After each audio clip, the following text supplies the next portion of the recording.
Even when you feel low, you can still go. Even when you feel slow, you can still go.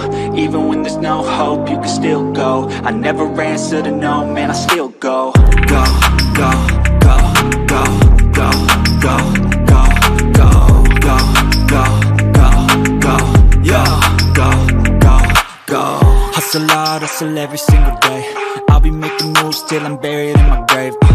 To the system, I don't wanna be a slave. I've been doing shit my way, or the highway. And in the driveway is a nice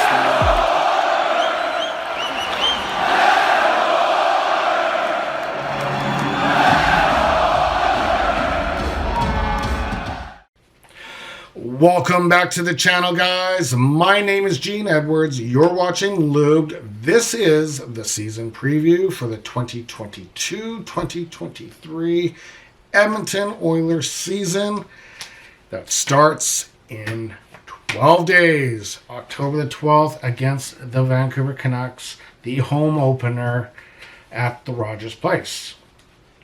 On this episode, obviously this is no longer the off-season edition. I am going to break down the season. I'm going to even go as far as give you what I think their point total will be, where they'll rank in the division, where they will rank in the conference, where they will rank in the league, what McDavid's going to do, what Draisaitl's going to do, who's going to make the team, who's not going to make the team. So I got a lot to dive into on this particular episode. And let's start off with what I think, or who I think will make the team. I am very, very impressed with Dylan Holloway.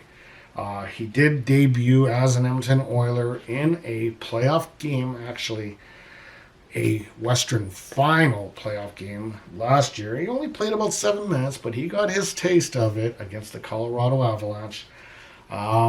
So he got his taste for it, and this year when I went out to Penticton to watch the Young Guns tournament, he stood out. He definitely stood out. In the preseason games that he's played, for the most part, stood out. Can't say so much about the last game against Calgary, in Calgary, but yeah, he stood out quite a bit. He's, I think it's his to lose. One player that stood out last night in the home game versus Calgary. Now, the Oilers had addressed McDavid, Draisaitl, Kane. Like, they dressed the big guns last night. But there was one prospect, and that's Luke Esposito. Now, I don't believe there is a relationship to Tony or Phil Esposito. However, there is a relationship. He has a very, very famous Edmonton Oiler, former Edmonton Oiler uncle in the name of Mark Messier. So I don't know if he learned a trick or two, but he stood out in a very positive way for me yesterday during that game. Don't think he's going to make the squad just because we have so much depth this year, but I think he has a very promising future. As far as our PTOs go, Virtanen and Demers, I think Demers has a chance, but Virtanen, I don't know. I don't think so. He hasn't shown me anything too impressive yet, so. And not to mention, he has an overshadowing cloud, so he almost has to climb mountains and hills to impress the coaching staff here because of his personal history. But as far as play-wise, if he didn't have that personal history, I wouldn't put him on the team. I wouldn't give him a contract. He just does not look worthy of it. Okay, let's get into the Edmonton Oiler record from last year. Now, last year was a very interesting year. I've never seen a year as wild and crazy as what last year was. It had the highest of highs at the beginning. They went through the depths of hell in the middle and then went rising back to the top towards the end. So we're going to break that all down. The record for last year was 49-27-6 for second in the division, fifth in the conference, and 11th overall in the league. The Oilers started the campaign of 21-22 with a 5-0 record before losing to Philadelphia 5-3. And then, so from October 13th to December 1st, they had a record of 16-5. A very, very good record. This record was their saving grace to make the playoffs, to be honest with you. Because on December 3rd, things changed. Things changed drastically. As the Oilers started losing games, by the time February 9th hit, which led to the termination of Tippett and brought in Jay Woodcroft, the record was 7-14-2. Just of note, December 3rd, they started losing. December 4th, I busted my legs. So that's the kind of winter I had last year. However, busting my leg also got me to do this podcast about 2 months later as I was getting really, really bored at home, sitting around doing nothing. And that's how the birth of this channel became. So yeah, Jay Woodcroft came in on February 9th and took over the team and rose like the phoenix out of the ashes with the help of Evander Kane, as they managed to ink a deal with Evander Kane and bring him in, and was a very complimentary piece to Connor McDavid. So that brings us to the studs of the team and how I think they will do this year. Let's start off with Connor McDavid. Can this guy get better? Can he get better? And as crazy as it says, I say yeah. Especially when you have a guy like Evander Kane for a full season. Jeez, this is crazy. Like, his points per game throughout his career is 1.43 points per game he's averaging. Last year, 80 game schedule, or he played 80 games, 44, 79, 123 points. This guy is just not human. He's not human. Like, I don't know. His DNA, his DNA is not human.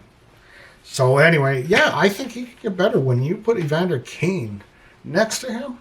And it looks like they're also putting up Kyler Yamamoto on that line as well. So, geez, this is gonna be interesting to see Kane for a full season and Crawford for a full season.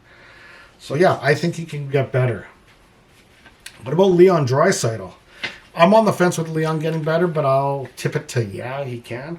But he achieved something very remarkable last year as he surpassed the tied record between Ryan Smith and Wayne Gretzky for power play goals at 20 by ending the campaign with 24 power play goals. Can he get 25? Sure, why not? Why not? As long as these guys are healthy, I really believe these guys have potential to break all their personal records. But one thing McDavid said in a interview the other day was he is not really, they don't really care about the personal achievements anymore. They want to win something else. We know what that is, the Stanley Cup. So I'm going to say both of those players have potential to raise the map on it. Now we're also bringing in Jack Campbell, and that's going to help the team this year. No offense to Mika Koskinen, he's just not a guy that can handle the bulk of the load of games. He can play good in stretches, and there was some games there I felt so bad for him because you can tell he was under so much pressure and scrutiny. And I remember there was one game he just stood on his head. I think he ended up getting the shutout, or he just lost the shutout at the end. But I remember looking at him, and you could see almost the fear in his eyes, like the pressure was there. And I think he went out, like, once the season was over, he signed overseas like in a heartbeat. He did not want the NHL anymore. He just, it was enough. It was enough pressure on him. So I felt bad for him. I wish him well overseas. That being said, Jack Campbell is the new tender, and he is more of a seasoned tender. He had a fairly decent year in Toronto last year. Kind of funny how the Edmonton Oilers, I used to make fun of the Calgary Flames, calling them the Calgary Canucks. I wonder if we should start calling the Edmonton Maple Leafs now. I hate to say it, but when you got Zach Hyman, you got Campbell, a lot of Toronto Maple Leafs are on the, or former Toronto Maple Leafs are on the Edmonton Oilers roster. So it's kind of backfired on me when I used to call the Calgary Flames the Calgary Canucks. But you know what? We're getting those Toronto Maple Leaf guys probably in their prime, which is really good. Zach Hyman's very complimentary. But anyway, that's going totally off topic. What are the intangibles for this year? What is going to affect their season drastically? I'm going to start off with they need a healthy roster, or at least their core pieces. We need Darnell, we need Connor, we need Leon, Jack, Bouchard, CC. Like, the core pieces need to stay healthy. If we can, or especially the McDavids and Draisaitl's, if they can stay healthy, we're going to be looking good. Another intangible is no COVID illnesses on the team or seasonal pauses. I really do believe that seasonal pause from last year was massive. It caused such a disruption to the flow of their everyday life when they were playing for, basically 2 to 3 games a week. Then they jump and they're not playing for a week and a half. Then they're crunching in like 4 games in a week. It was horrible. So if we can stay away from the COVID and there's no shutdowns and that, we'll be okay.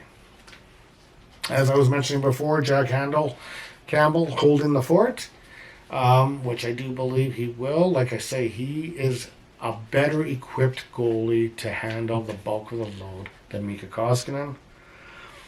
And the last intangible is having a full season with Jay Woodcroft and Evander Kane. Massive, massive difference. To have those guys for all 82 games of this season, through the thick and thin of it, is going to be huge. So, that brings us to my prediction for the Edmonton Oilers this season.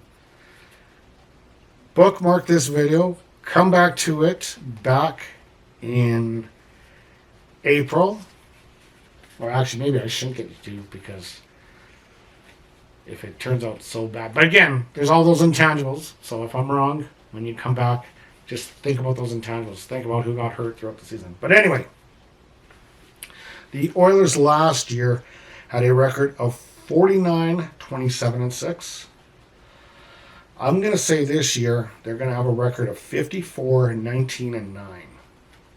So they are increasing their wins by about 5. They're going to decrease their losses by 8. And they're going to increase their overtime losses by about 3. I do see an improvement just because this team is going to be with Woodcroft and Kane for the whole year. I think that's a massive, massive thing. I think the team's got a much more positive vibe about them. So, where does that place them?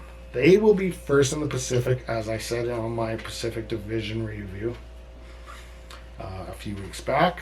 They're going to be second in the conference, right behind Colorado. I still think Colorado is going to be the killer in this conference. And I still think Colorado, if the Oilers can get by Colorado, they will get a Stanley Cup. Let's put it that way. I have my doubts. Colorado is so good. And I also have them 5th in the league. So we will see where this all winds up when it's all done and said. I expect big things out of this team.